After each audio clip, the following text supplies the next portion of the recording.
morning and welcome to Job Club. We're so glad that you've joined us today. We'll get started shortly. For now, please locate the chat box and toggle the to icon to everyone to ensure we can see your questions and comments as we move through the program today. Let us know where you're logging in from and what kind of work you're seeking if you're a job seeker. Again, we'll begin shortly and we're so happy that you've joined us today.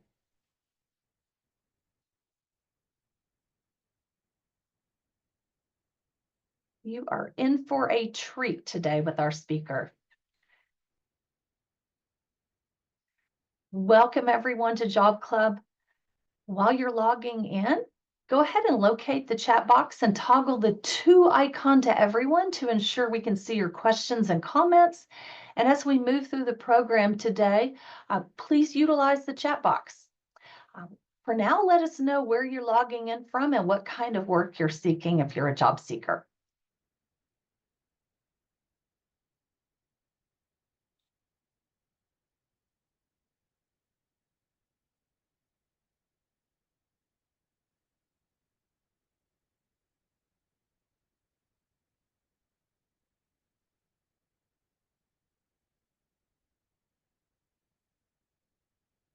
Go ahead and begin. I don't want to take any time away from our speaker.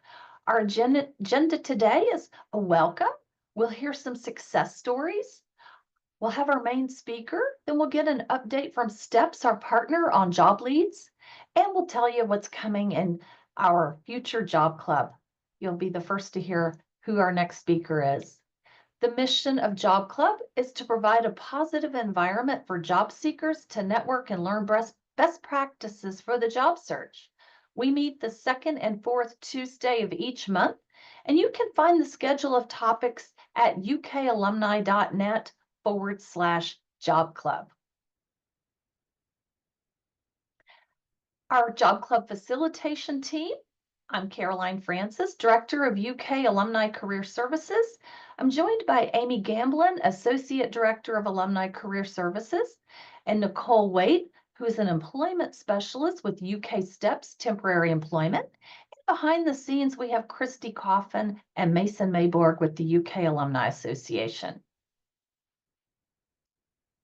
We'd like to welcome first-timers. If this is your first time joining us for Job Club, please note that in the chat box. Let us know if this is your first time and where you're logging in from. We always enjoy welcoming our first-timers to Job Club.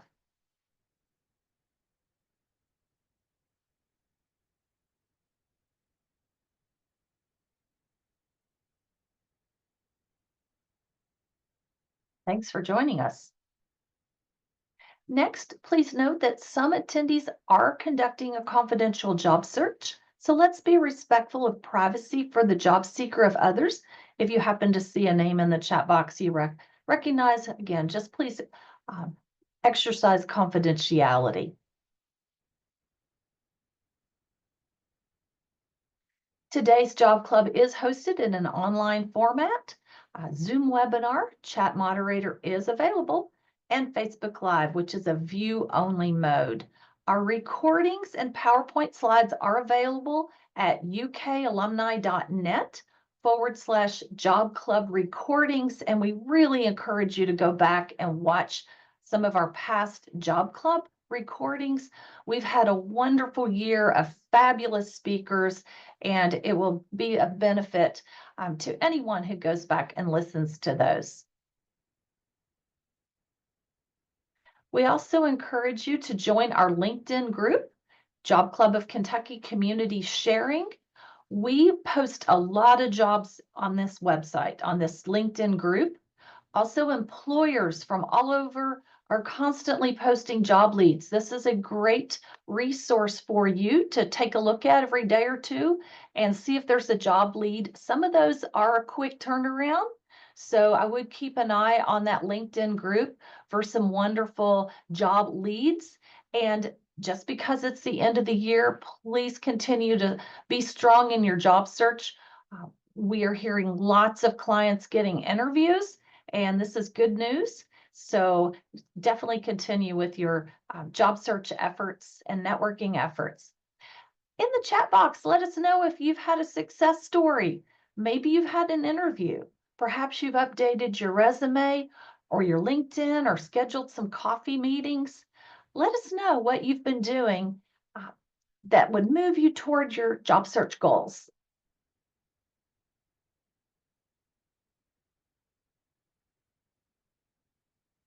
We love hearing success stories. Feel free to email those to us and always feel free to add them in the chat box as well.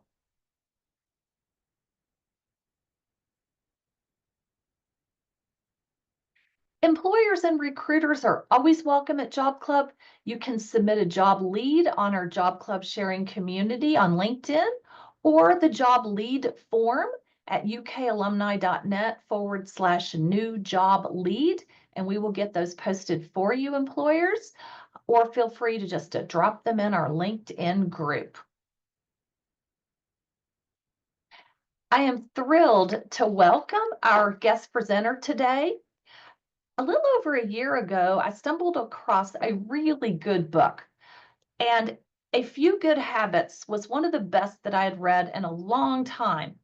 Happened to notice in the back of the book that the author was from Lexington, Kentucky, and I was on a mission to find Julie after that.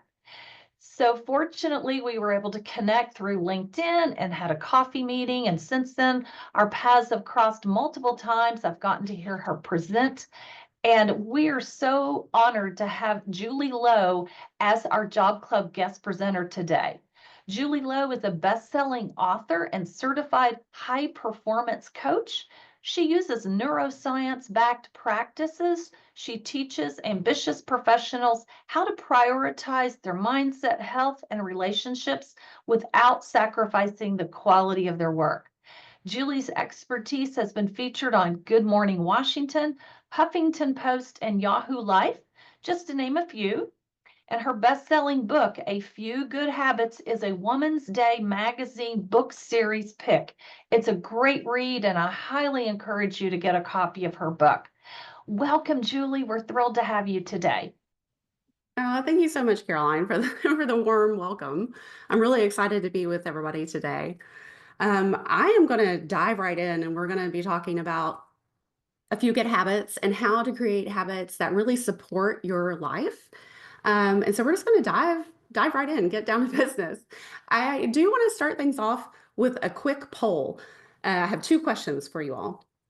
So if you all could just answer in the chat, I would love to know, yes or no, do you feel like sticking to habits and routines is a real struggle for you? You know, that's the topic today. So I'd love to hear, like, do you feel like habits, routines come really easily to you, or like, no, yeah, yes, it's a real struggle. Yeah, I'm seeing a lot of yeses. Not at all. Yeah. So mostly people are saying, yes, it's a real struggle. Working remotely, especially, yeah, it can be hard. Okay. Second question, yes or no? Do you catch yourself scrolling on your phone every time you're bored? You sit down for a minute, you don't have anything to do, and all of a sudden your phone's in your hand and you're scrolling on, you know, Facebook or Instagram or TikTok or whatever your channel of choice is. Couple of no's, a lot of yeses, many times, sometimes. Okay. Okay. So this is interesting, right? Because most of you said that you're not great at habits, but most of you also admitted to constantly reaching for your phone, which, like it or not, is a habit. Now, the good news here is that it just all goes to show that we're all creatures of habit. So it's sometimes that just the not so great habits can be a little bit easier to become automatic, but we are creatures of habits. All humans are. And the good news is, if you can form a habit like scrolling on your phone without even trying, you can absolutely learn to create positive habits that feel just as automatic. You just need to know the framework to make that happen. And that's what we're going to talk about today. Now, I know most of you are in the midst of some sort of job search, or you're figuring out your next steps professionally. And whether you're looking to get back on track or land a new opportunity, there's one thing I know for certain, even if it's maybe a little bit cheesy: the habits you build today will shape your tomorrow.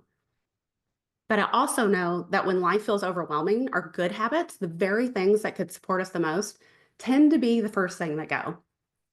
Something goes wrong and we stop exercising, we stop eating healthy, start losing sleep.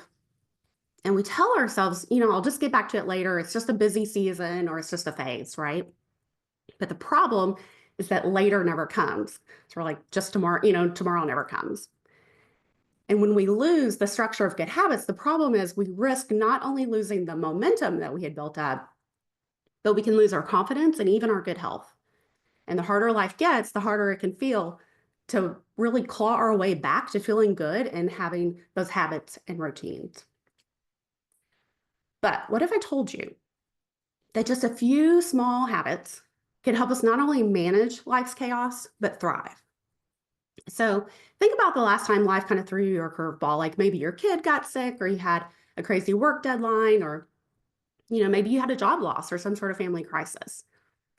Did you feel prepared to handle it, or did your life and your habits, sort of unravel, if you're being honest?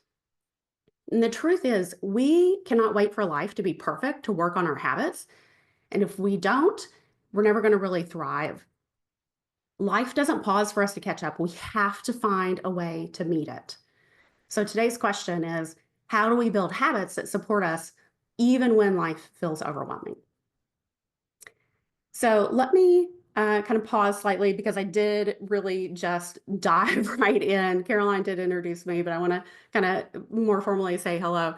As Caroline said, my name is Julie Lowe. I'm the author of A Few Good Habits and a certified high performance coach. And I help busy people just like you create simple, sustainable habits that transform their lives.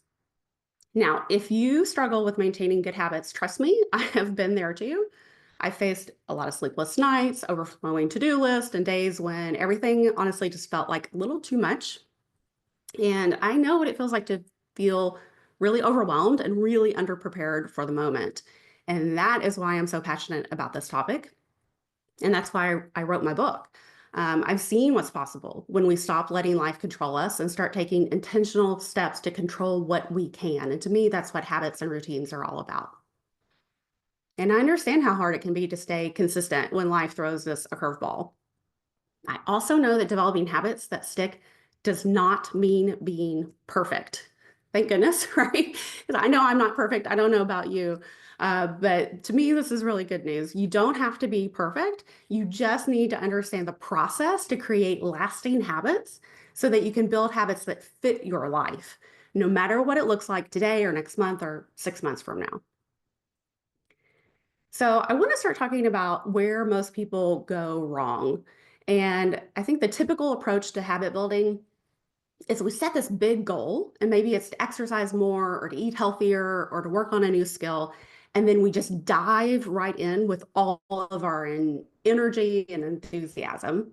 And the thing is, you might be motivated for a few days and stick with it, but eventually life happens, right? Something comes up. You miss a day of your routine and then it becomes two. One cheat meal turns into a week of them. And you look up and wonder, like, what happened? Like, I was doing so good, sticking with my habits, and I was so excited. And at some point, you might even be saying, like, well, like, what's the point of restarting now? Like, it's all messed up. It's too hard, right? But that's the problem with having an all or nothing mindset of saying, well, if I can't do it perfectly, I'm just not going to do it at all. Because remember, perfection isn't the goal. It never is. Consistency is the goal. So here's the reality. If you're not planning for setbacks and bumps along the way, you are setting yourself up to fail because that will never happen, right? You're always going to have something come up. And if you're not intentional about how you approach your habits, they won't stick. So this is why most people, they set their New Year's resolutions in January, and by February, like 90% of people have given up on their New Year's resolutions. They don't have a real plan. They just get real excited about the new year. They come up with some big goal, and then it just all kind of falls apart as life gets in the way. So most of us think of habits as something that we do when life goes smoothly, but that is completely backwards. Fact is, habits are not for easy days, they're for the hard days. I'll say that again. Habits aren't for easy days, they're for the hard days. So the secret is to focus on taking small, consistent steps because they add up over time. And you don't have to be perfect. You just have to keep moving forward and have a realistic plan that you can actually stick to, not the big crazy New Year's plans, right? And the good news here is you don't have to overhaul your life to make progress. That's where most people go wrong. They try to change too much or they do too much. For example, like maybe you haven't worked out in years and then all of a sudden you decide, I'm going to clean up my diet and I exercise 7 days a week and I'm going to drink a gallon of water every day and right, it's too much. And trust me, I'm making fun of myself on this as much as anything because I have done this before where I tried to change like basically everything in my life and it never worked. It always fell apart. I could do it for a few weeks or even a couple of months and then I was just over it. So I don't know if any of you all have ever done that before, but when I try to change 20 things at once, it never works out well for me. But the good news is that research shows that actually taking small little intentional steps, things that take 5 minutes or less, can actually have an outsized impact on our lives. So it actually works way better when you try to do something small instead of trying to change so much at once. And it's a lot easier to do. It doesn't take big changes to make a difference in your life. If you hear nothing else today, I want you to hear that. So let me share an example. As I said, I'm a coach, and I once had this client who felt like her life was just completely falling apart every time she had a change of plans. And it really stressed her out when things changed all of a sudden for her. And things were always coming up at work, or her kid would get sick, or just something was always changing her plans. So she was constantly stressed out about this. So we introduced one new habit, took her 2 minutes a day. It was to write down her top three priorities every morning. So basically, if I do nothing else today, if I get these 3 things done, it'll be a good day. It took her about 2 minutes, that's it. But it completely shifted her ability to stay focused and calm, even on chaotic days. Even if she had a plan the day before and she had to totally scrap it and start over in the morning, it really helped ground her because she was proving to herself that she could adapt her plans and it helped her feel more in control. And it was a routine that she could rely on, even if everything else was up in the air.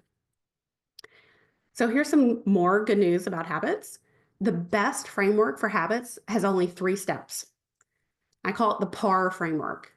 And PAR stands for plan, act, reflect. So here's how it works. Step 1 is to plan, and you literally start by making a plan. And I know that may sound super obvious to start with a plan, but the reality is only 3% of people actually write down their goals. Most people just come up with a goal, they hold it in their head, they never write it down. And the really crazy thing about this stat that only 3% of people write it down is that if you write down your goals, it makes you 42% more likely to achieve your goals. Literally, just by writing it down, you're 42% more likely to succeed. But almost no one does it. So if you want your plan to work, step 1 is to write it down. It's pretty simple, right? Okay, now, who would like to boost that percentage even more? Like, tell me in the chat, do you think like the 42% is pretty good, but I think we can do even better? Now, the trick here is if you would like to be 2.5 times more likely to succeed with that plan that you just wrote down, I have a trick for you. And I'm pretty bad at math, but I think, if we're 42% more likely and then 2.5 times more likely, I think that makes us like 1,000 times more likely. I'm not sure. Don't check my math on that. But here's the trick. So if you want to be 2.5 times more likely to succeed, the trick is to be super specific when you make a plan. You need to know what you're going to do, when you're going to do it, and where you're going to do it. So, for example, if you want to start exercising more in the new year, you wouldn't just say like, well, I'm going to work out this week. And you wouldn't even want to say, well, I'm going to work out 3 times this week. It's still too vague. You have to get super specific because what could happen is you say, well, I'm going to work out 3 times this week. And then it gets to Friday and then you're like, whoops, like I meant to work out 3 times this week. And now I'm out of days of the week, right? So you have to be super specific here. And you want to say something like, I will walk for 30 minutes on Monday, Wednesday, and Friday at 7 a.m. in my home gym. right? It's so clear. I don't even have to think about that. I know exactly what the plan is. What am I going to do? Well, I'm going to walk for 30 minutes. When am I going to do it? Monday, Wednesday, Friday, 7 a.m. Where am I going to do it? The home gym, right? That removes all doubt or debate from your brain. You just have to wake up and go and do the thing that you already planned to do, right? Really helps reduce decision fatigue when you have a plan this clear. And decision fatigue is something that really kind of wears us out when we're making a million decisions every day. So another example of this would be if you want to send out more resumes, don't just say, I'm going to apply to more jobs this week. You need to say something like, I'm going to apply to 3 jobs every weekday at 9 a.m. at my kitchen table or, my home office, whatever it may be. It needs to be so super specific. There's no debate about what you're going to do, when you're going to do it, and where you're going to do it. Okay. Now, just so you know, in case you're wondering, this is not something I just made up. This is actually figured out in a really huge study, a research study on how to get people to work out more. And they had 3 groups of people in the study. The first group, they told just track how often you want to work out for 2 weeks. That was it. That was the control group. They were just tracking how often they worked out. And then the second group was the motivation group. So they wanted to see how much it impacted if somebody knew how important working out was. So they gave people these motivational materials and gave them talks about the health benefits of exercise and how good it was for your, cardiovascular health and that kind of thing. And then they told them to track their workouts. And then the third group, they got the same motivational talk, but they were also required to write a plan. So they had to have this what, when, and where plan, and they had to write it down. So anyone who want to take a guess, tell me in the chat, how do you think the groups compared? Like, which group do you think did the best? The control group that was just told to exercise and write it down, the motivation group that got the pep talk, or the group that got the pep talk and had to write a plan? Which group do you think did the best? I really want to know what you think. Group 3. Yeah. Okay, great. Yeah, so you all are paying attention because the results of this were in both the control group and the motivation group. Only about 36% of people exercised at least once a week. And the results between those 2 groups were basically the same. So this tells me 2 things. Number 1, the motivational talk had 0 impact on behavior. We cannot rely on motivation and willpower. They knew why they should exercise, but they still didn't take action. But the second interesting thing about this study is not only did motivation not really move the needle, the group that made a plan was 91% more likely. 91% of them exercised at least once a week. So instead of 36%, 91% of them exercised at least once per week. So that is more than double the rate. And that's pretty remarkable considering literally the only difference was they wrote down the plan. They knew what they were going to do, when they were going to do it, and where they were going to do it. And more than twice as many of them actually followed through on the plan. So this really does make a big difference in your results. Okay. Okay, I see we got a question, and so I want to grab this real quick. So Barbara says, I just put walk 7,000 steps in my calendar for a specific time and 3 specific days of the week. Oh, I love that. That's perfect. That is definitely a good idea to put it in your calendar. I am kind of the queen of phone reminders. If I want something to get done, I write it down. I put in a reminder in my phone. I have alarms or reminders for everything. But yeah, make it really concrete. Put it in your calendar. And treat it like an appointment. Treat it just like you would honoring an appointment with another person. And you're way, way more likely to actually follow through. So I love that. Okay, step 2 in the PAR framework is to act, because obviously a plan is completely worthless unless you actually act on it. So step 2 is to get started. And remember, I don't need you to be perfect to get good results. You just have to get started. And consistency is what matters here. So show up for yourself every day, even if it's for just a small amount of time. In fact, I don't want you all to try to do too much in the beginning. In the beginning, when you're trying to create a new habit, the point is to master the art of showing up and to just really nail showing up, even if it's to do something for 5 minutes. I'd rather you do that than try to overdo it. Remember, big mistake most people make is they try to change too much or do too much at once when they're trying to create a new habit. Now let's talk backup plans, because remember, life is going to happen. And I don't know about you. Does anybody else do this? Maybe it is just me. But I really like a good streak. And if I am keeping up with a routine and I break my streak or I mess up in some way, I'm not perfect. I do have the tendency, I'm a recovering perfectionist. I do have a tendency to want to give up if I've broken my streak, because it's like, well, dang, I just kind of blew it, right? So I personally have to have some sort of fail safes or backup plans so that I don't do that, because I know that's my tendency, is to hate it when I'm don't do this perfectly and want to give up. So maybe it's just me. But I personally have two rules for myself to keep me from giving up. And rule number one is anything above 0 counts. And number two is never miss 2 days in a row. So what does this mean? While I want to follow my plan exactly, I came up with a plan for a reason. I know life is going to happen. And if I can't do exactly what I planned, I want to have some way to stay on track. So this rule tells me that if I do anything, it counts. So I might have planned to go to the gym for an hour, but if that's not possible, then even just a 2-minute workout would count. I'm keeping my streak alive, right? It's more than 0. It's something, it counts. It'll count for that day. Okay. Now, what if it's such a crazy day that I can't even do 2 minutes? I can't even do anything above 0.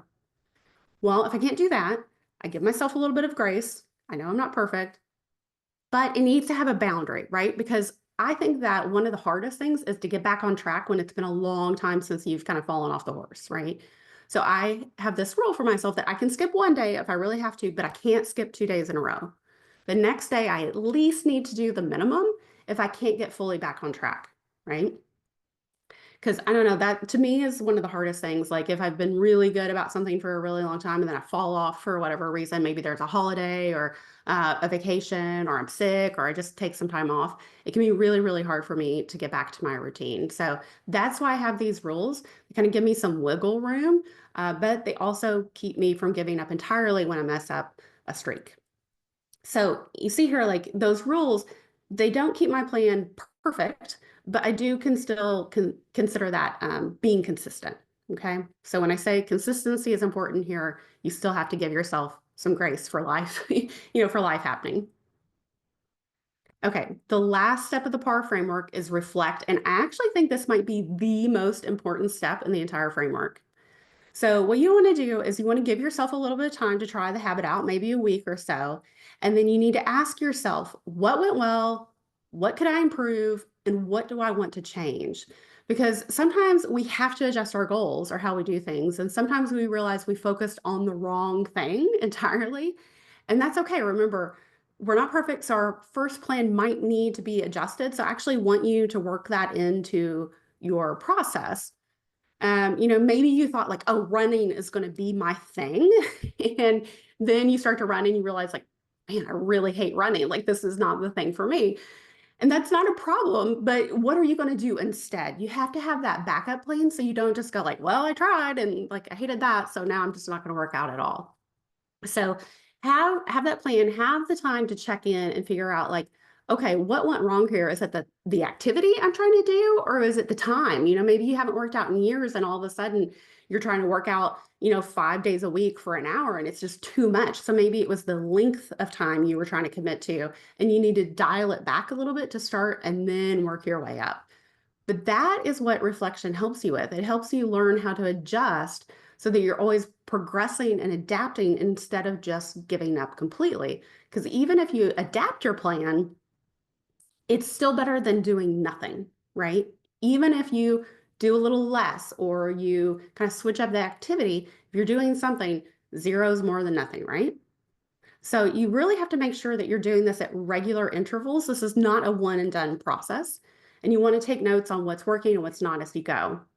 It's an iterative process, right? You plan, you act, you reflect, then you might have to adjust your plan, and then you get back into action. And it just keeps going in a loop until you feel like you've really nailed it, or problems come up. You might have to take another look again.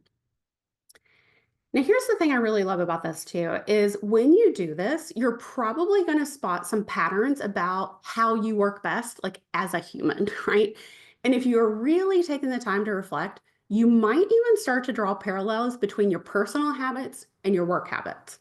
Like, for example, are you maybe like really great at routines at work, but then you notice you're terrible at keeping a routine with your health or something, right? Or maybe you're a runner or something, and you've been running and kept keeping a really good running routine for years, but then you feel like maybe the habits aren't so great. I know we have some students on at when it comes to your schoolwork, or maybe with your job. So look and see, like, what is it that I'm doing that is working so well in this one area of my life that I could apply to another area of my life, even if it's not related? Because sometimes it's just about how you as a human operate best, and not about the habit itself. Okay. Now, the cool thing is, you're really going to find that when you use this SPAR framework, your habits do start to become automatic because you're getting your reps in, right? You're being consistent, you're doing these things on a regular basis. And that's how you get to the point where you don't rely on motivation, because your habits become ingrained in your daily routine, and it becomes just as automatic as scrolling on your phone, right? You don't even have to think about it after a while. It takes some time, you got to get your reps in, but after a while, these new routines become habit and they become automatic. So hopefully you're starting to kind of see like what's possible when you build habits that actually work with you. I mean, what if every day you took a small step towards your goal? A year from now, you'll have made progress without needing to completely overhaul your life. And you start to really kind of transform your daily routine into one that supports you long term, no matter what obstacles come up. I mean, imagine waking up every day, even during life's hardest seasons, and knowing that you're in control. You cannot control everything, but you can control this. You can show up for yourself. You can control your routines. Okay. So I get asked all the time which habits are the most important to work on. I mean, there's so much we can do, right? So here's what I think, and this is really kind of the premise of my book, is that before you start to try to do something kind of fancy with your routines, like sometimes we get really hooked into these cool apps and things that help us with habits and routines, I want to make sure that you're really nailing the basics. So what do I mean by that? I'm talking about those like really foundational habits that set you up for success. And the two most important are regular exercise and getting enough sleep. And I know some people may be kind of rolling your eyes like, yeah, Julie, like I know that of course I'm supposed to get more sleep. Of course I'm supposed to, get enough movement in my day. Doesn't sound super exciting. Sounds kind of boring and basic. But are you doing it? Is my question, right? Because we know these things, but common sense isn't always common practice. And I think we tend to really underestimate just how important it is to get enough sleep, especially. So I'd love for you to tell me in the chat, how many of you are getting at least 7 hours of sleep every night? Say me in the chat if you are, no if you're not getting at least 7 hours. I'd like to see.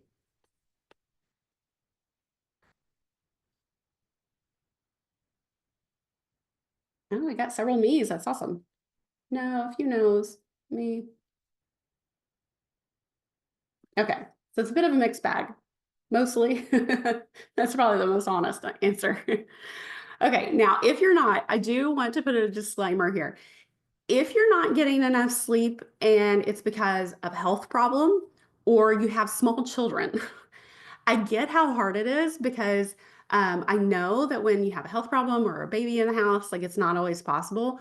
And my kids, I have two boys, they're teenagers now, but they were terrible sleepers. And I would get so mad when people would say, start talking about the importance of sleep. But I'd be like, I want to sleep. I do. Like, it's just impossible with a screaming baby, right? So if that is you, I apologize. Don't be mad at me.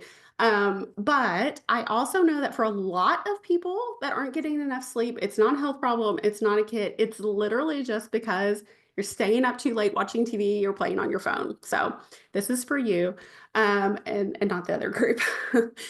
But what if I told you that researchers had actually found a magical cure that improves memory. Oops. I'm giving away there we go. Sorry. What if I told you that researchers had found a magical cure that improves memory, increases your ability to concentrate, strengthens your immune system, and decreases people's risk of being killed in accidents? Sounds good, too good to be true, right? Gets even better. The treatment is completely free, has no side effects, and it's even enjoyable. Would you try it? It sounds pretty good as far as magical cures go. Here's the thing. For most people, the magical cure I'm talking about consists of getting an extra 60 to 90 minutes of sleep each night. And I know that is not super sexy as far as magical pills go, but getting 8 hours or more of sleep at night is actually really that good for you. Everything on this slide is something that was found in a research study to be true of getting 8 hours or more of sleep at night. Here's another thing. If you're not getting at least 7 hours of sleep at night, you might as well be going to work drunk. Again, another research study here. There have actually been studies that show that if you're getting only 6 hours of sleep at night, your brain function is similar to someone who is legally drunk. In other words, all-nighters and chronic sleep debt are as bad for your brain power as downing a couple of beers before you start your day. I know that sounds extreme, but that is what the neuroscience says. And I don't know about you, but I don't want to go through my days feeling that way. And 7 hours of sleep at night is really the bare minimum. And ideally, you want to be getting more like 8 to 9 hours of sleep at night. So if you're not getting enough sleep at night, if you were somebody that said no whenever I asked if you're getting enough sleep, this is for you. I would start there. That is the first habit, the first routine I'd work on is a solid sleep routine to make sure you're doing everything you can to set yourself up for a good night's rest. If you're somebody that said me, I am getting at least 7 or more hours of sleep at night, aim for that 8 to 9. And then the next area I'd focus on is getting regular workouts in and regular movement throughout your day. Now, notice I said those two things separately. They're two separate things, regular exercise and regular movements, because if you are working out, but then you just sit down at your desk and you're at your desk for 8 hours and you hardly get up for the rest of the day, and then maybe you move to the couch in the evening, that is, I don't want to say negating your workout, but almost. The regular movement throughout the day is just as important as getting that workout in. I've actually heard people call sitting the new smoking because it's so bad for you. We're just not built to sit for hours on end without getting up. And then as sort of an added bonus, if you're getting more exercise, it can help you sleep better at night too. So if you had to pick a habit to start on, I'd pick on one of those two. Okay. So I actually have something I would love to everybody to do this in the chat right now. I saved time for this so we could do it together. I want everybody to pick one habit that you want to work on, either to make it better or a new habit that you want to start. Remember, it's got to be something small and actionable. And if you don't know what to choose, start with sleep or exercise. But can everybody tell me in the chat, what new habit do you want to commit to starting today? So Joanne says 7 hours of sleep. Oh, just not in a row. Heather says regular movement throughout the day.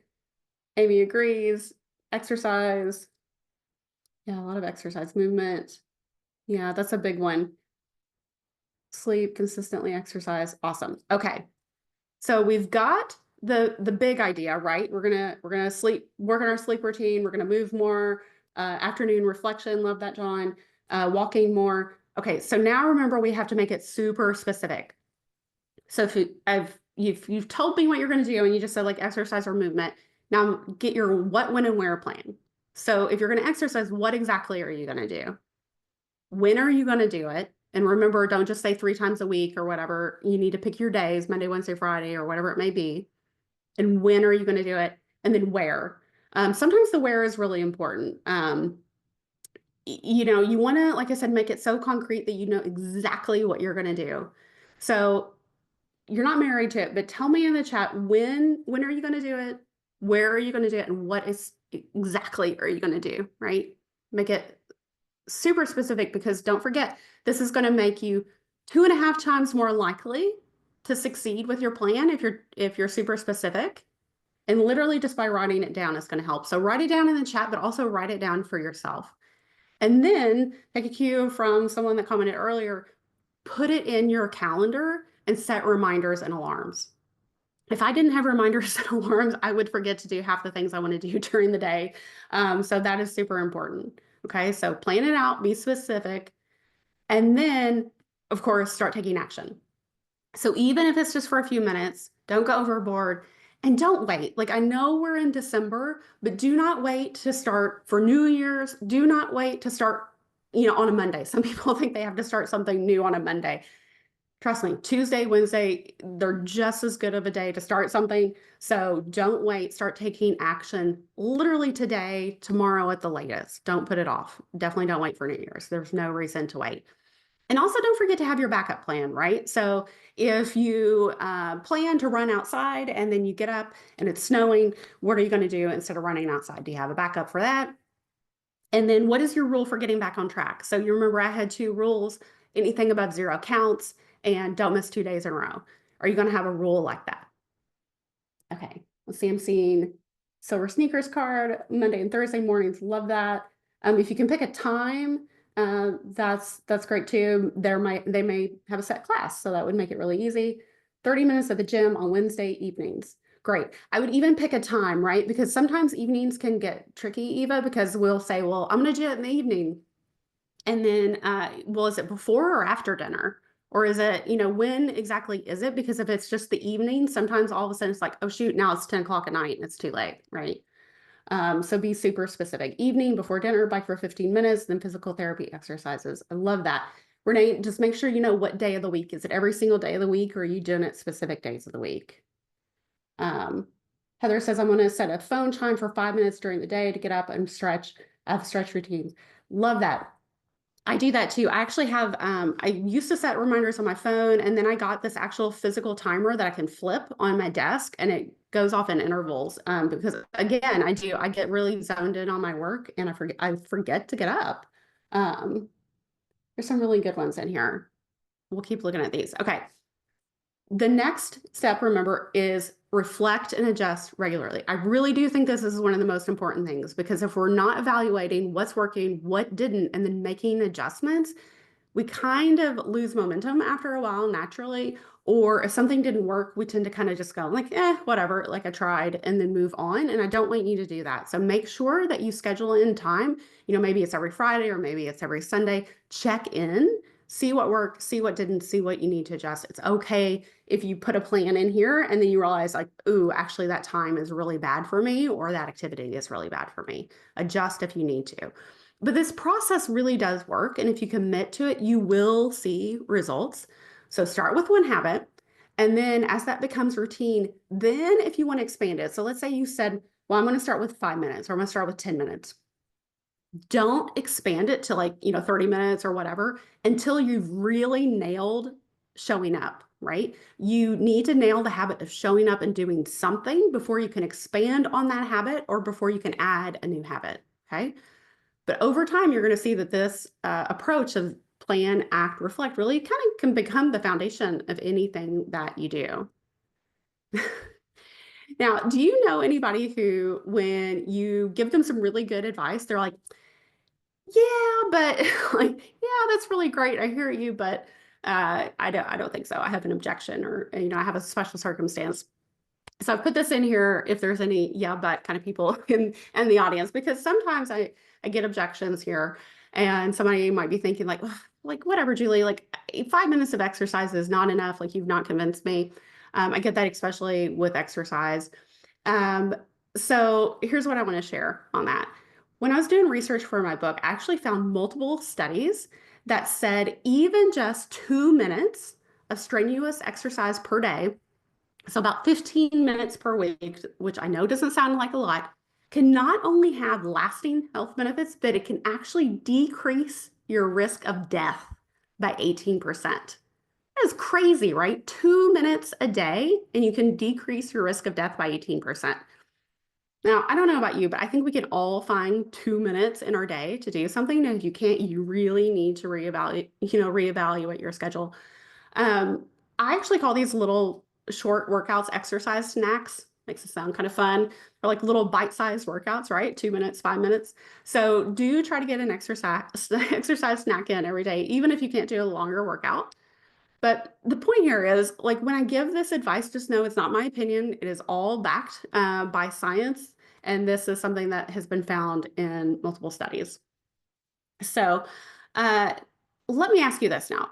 If you had started a new habit for 5 minutes a day, even last month, where would you be today? Would you be further along than if you had never started?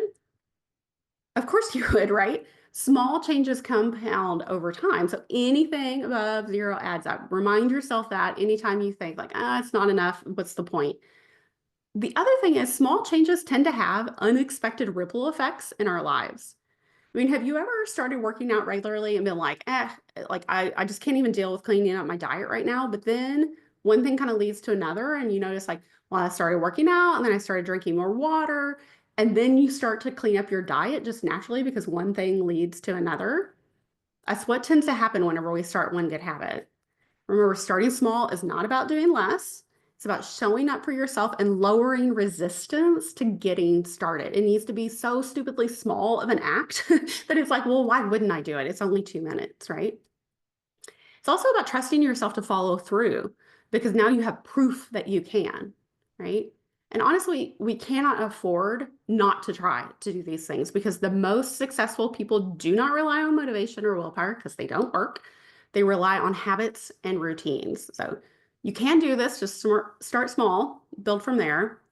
And the really good news is, even if you're having a rough time, the good news is habits build resilience. And when you create a new habit and you adjust in that reflection period, you start building resilience that helps you handle life's chaos. Because remember, life is going to happen, but you start to realize you can adapt. And these new habits really provide this foundation of stability and they can boost your confidence even when things are tough. Because the reality is, like, life is never going to stop being chaotic, but we can't let the chaos define us. And with just a few good habits, we really can shift from surviving during the tough times to thriving. So pick one habit, start today, commit to it. If you need any help or guidance along the way, I'm here. Don't hesitate to reach out. I'd be happy to hear from any of you. But if you follow this process, success is inevitable because you're not going to give up. You're going to just keep following the PAR framework, and it becomes just a matter of time before you hit your goals if you stick to it and you don't give up. Okay, that is all I have for you all today. This is how you could find me, and I would love to take some questions. I saved as much time as I could for questions. So if anybody was working on their habits in the chat and you got a little bit hung up on something, let me know. It might have gotten lost in my feed here. And yeah, just let me know what questions you all have.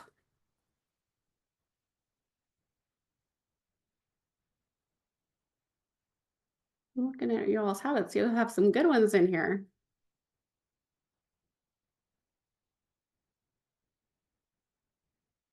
Let's see, like 3 p.m. and reflection outside for a walk. Love that. Yeah, just make sure you know what days of the week, if anybody didn't put those in there. Eva says time in the evenings can get difficult because I have livestock to take care of. Ooh, yeah, that's, yeah, you could say when you're done with your evening chores. So a really good tip here is like, if you're trying to start a new habit and you're trying to figure out like, when am I going to do this? They call it habit stacking. So if you have an existing habit that you're like, this is a habit, I don't have to think about it. It's absolutely always going to happen. So I'm sure you take care of the livestock every night, like, and that's always going to happen no matter what, like it has to happen. If you stack another habit on top of that, it's way easier to start the new habit. Because it's like, well, I'm already doing the one thing, that habit that's ingrained and that's really automatic for you is going to happen. And then it's going to trigger you. Oh yeah, as soon as I finish doing this thing, then I do that, right? So it's always good if you can anchor a new habit to an existing habit and then just let that be kind of like your cue that you're going to do it. If you don't have anything you can stack it on, then it definitely reminds, alarms, put it in your calendar, that kind of a thing, or something to cue you, right? So if you want to work out in the morning, put your workout clothes out the night before so you see them and you're like, oh yeah, I need to go ahead and put this on because I'm going to go run. Julie, there was a great question that came in. What habits did you establish to complete writing your book? Oh, that's a good question. Yeah, I really, really leaned on habits. Because I'm very busy, and so I had to figure out like, okay, between running my business and helping with kids stuff, when am I going to put this in? So I had a really kind of strict writing routine of like when I would do it. So I decided it was, I think, 4 days a week that I was going to write. I put it on my calendar like an appointment so that nobody could book time with me. And even if somebody was like, "Hey, can I book a call with you during that time?" I'd be like, "Nope, I have another appointment." I really honored that time as my writing time and stuck with it. And then if I, for whatever reason was really stuck, I didn't necessarily have to write the entire time I had set aside, but usually, if anything, I would go over. And the other thing that really helped me with that, honestly, was I had really taken the time to outline the book so thoroughly beforehand that I knew all my talking points. So I never sat down and had like writer's block. So, I had this routine of like, I would make sure that I scheduled the time for when I knew I wouldn't be interrupted. I had the times, scheduled and blocked off. I had my outline and I would just get down to it. But I think having that routine really helped because I wrote, because I'd been doing research kind of along the way beforehand. I wrote that book in honestly just a few months. It was like 3 or 4 months. It wasn't terribly long considering. And then the editing process went from there. But if I hadn't have had that routine outlined and that schedule, I don't think I ever could have done it that quickly. I love that question. Heather says, I like the way habits are a part of making things easy. Yes, absolutely. Some people have like a sort of a bad taste in their mouth whenever they hear about routines. They kind of buck against routines, but to me, routines, habits, the reason I love them is because I feel like if you're a really busy person, um you have so many decisions to make and so many things to figure out in the day, that the more that you can make something just so easy that you don't even have to think about it, the better. Like I said, decision fatigue, having to make tons of choices, even if it's a teeny tiny choice, like what to wear today or, what route to take home or whatever, it's hard on your brain. Like it wears you out. And so the more you can have routines to fall back on, so you don't have to think about it, you just do it, the easier it makes your life for sure. And someone asked, what about breaking bad habits? Yeah, that's sort of the opposite problem, right? Um, let's see, a couple of tips for that. Like a lot of times it's about a change of environment can really help, or having something to replace it with, right?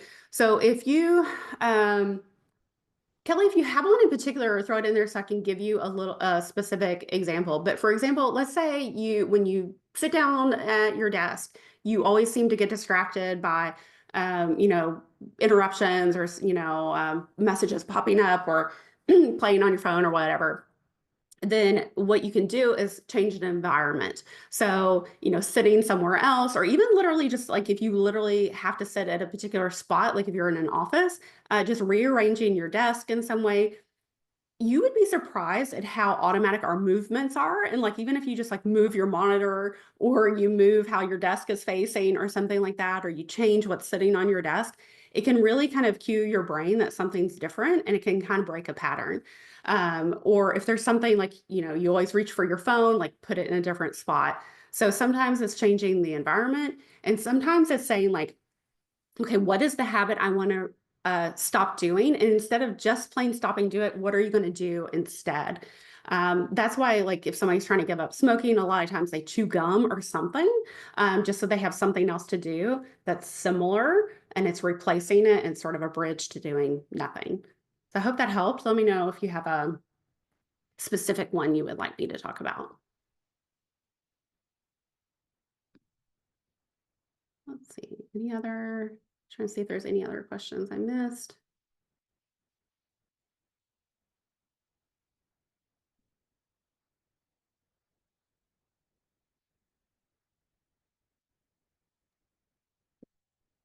There was one that just came in, Julie, about what services you provide as a. Oh, thank you. So I work with entrepreneurs and professionals in a couple different capacities. Some people I'm helping with business building because I've been in business for 11 years. Some people really need accountability. They need help figuring out routines and they need to work on their goals. So sort of a mix of life and success coaching. And it's really kind of custom to whatever somebody needs.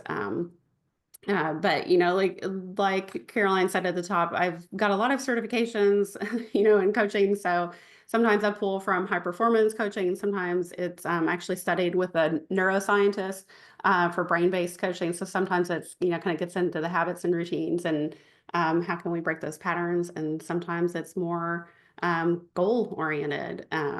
But if anybody wants to check out my site, is literally just coachjulielowe.com. And it has all my services on there. But thank you for asking. Any other questions? Did anybody kind of get hung up on creating those habits or have any questions about like how to just make sure you stick with them? Anything like that? We're kind of at the top of the hour.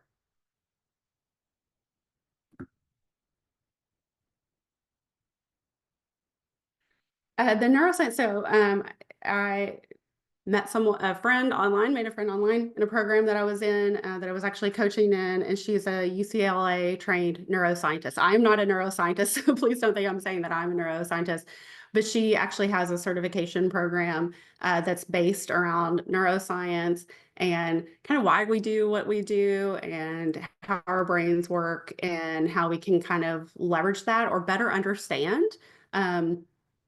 like why do we do the things we do and how can we leverage what's going on in our brain to change our habits, to change our patterns, and to be more successful. So actually her name's Shantae Javon Taylor. Actually I have a quote from her on the back of my book.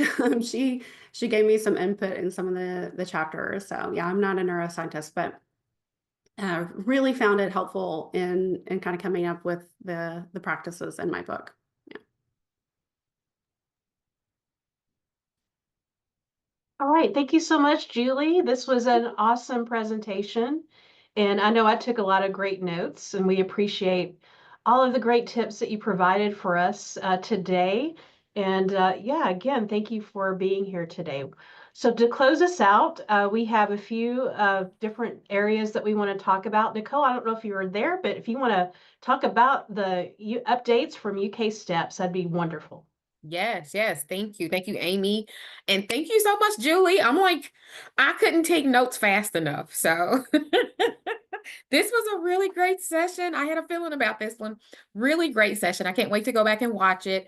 And as it was mentioned in the beginning of the introduction, the meeting here will be available on our YouTube channel later.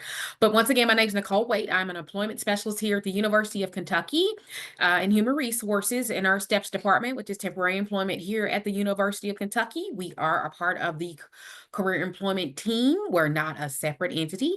And so I am here to highlight a few jobs for you today, not limited to, but I'm just going to highlight a few of them.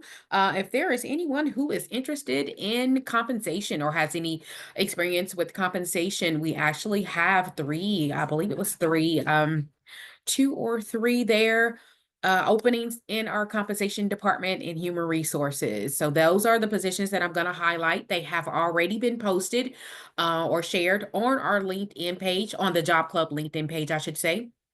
So feel free to go over there and click on the link to apply if you're interested. And if you see other jobs that you're interested in and need a little more detail about or have some questions about jobs that you've applied to, like one of our attendees, she's already reached out to myself. And so we're going to schedule some time to meet and chat. Feel free to contact me. And of course, you can also contact Amy or Carolyn if you have additional questions about interviewing tips. And yeah, there we go. Okay, we kind of went on into that. Okay, so our alumni career services, once again, where Amy and Carolyn are available to help you with resume critiquing, interview and preparation, mock interviews, job search strategies, some of these wonderful tips that Julie was talking about, kind of building up some habits. This was wonderful. I love it. I love it. And I love anything that talks about neurosciences, psychology. So this was right on point for me today. So alrighty, next time at Job Club, which is going to be January the 14th. So top of the year, January 14th, how to be hopeful, strong, and brave and curious in your professional journey. And this will be presented by Ruth Pierce, author and speaker, speaker enterprise coach, Pierce Insights LLC. And of course, you can register at www.ukalumni.net/job club, as you have for previous sessions, or you can scan on the QR code there to go ahead and enroll. Thank you all again. Thank you again, Julie, for hanging in there with us today. This was a great session, and we look forward to seeing you all again at Job Club. Bye.